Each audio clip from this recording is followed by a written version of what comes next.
Now we're going to embark on an exploration of interior daylight. So we have natural light coming through the window here, through these sliding glass doors, and splashing on the walls. We've got just draft final gather, and it's creating a little bit of ambient light in the room. Well, first thing you need to know with daylight for interiors is that the exposure value is going to need to be a lot lower. So for exterior daylight, exposure value is going to range between maybe 10 to 15, but for interiors, it's going to range more between maybe 5 to 10, or even lower than that, depending upon the time of day. You may need to open the iris more by reducing the exposure value even further. Currently, I've got an exposure value of 8. You may notice when we start working with this and trying to get good results that the exterior environment might get blasted out and made too bright. And this is actually a problem in the real world too.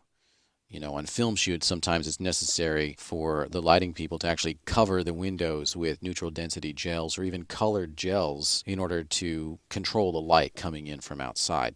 So we can adjust this later if we need to. For now, I'm just going to leave the exposure value where it is. Let's talk a little bit about how MR sky actually works. It's an all-over illumination, so the sky is actually coming from everywhere and it's sending light in all directions. And that's not really well suited to interiors because the effect that we're trying to achieve is the light coming from the sky through the windows and through these open portals. So there's a way to achieve this in mental ray, and it's called the MR sky portal. And it acts like an area light that you just place over the window, which focuses the skylight through the window or open door. So you need that in order to get good results with interior daylight. So sky portals are not optional. You actually have to use them in order to get good results.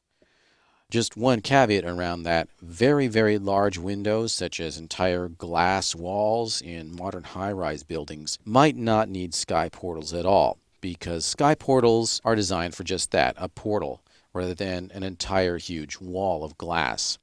And the sky portals will also slow down your rendering, just like every other feature that we've talked about so far. So if you can get away with not using the sky portals, then you should. But certainly in a case like this, we definitely need them. So that's the idea behind MR sky portals.